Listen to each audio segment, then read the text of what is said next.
शेख सादी फरमाते हैं कि मुवाहिद चे बरपाए रेजी जरश चे फौलाद हिंदी नहीं बरसरश उम्मीदो हिरासश नबाशत ज़िकस हमीनस बुनियाद तौहीद बस।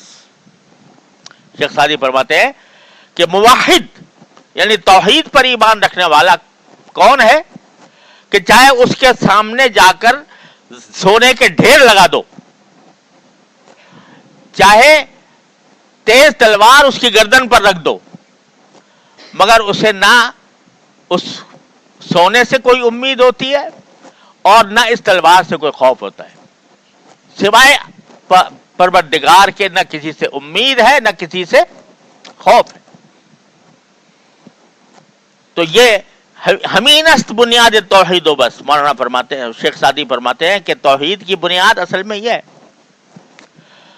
सिर्फ जबान से ला इलाहा इल्लल्लाह कह देना काफी नहीं, बल्कि ला इलाहा इल्लल्लाह को अपने अपने रगो रेशे में बसाना है।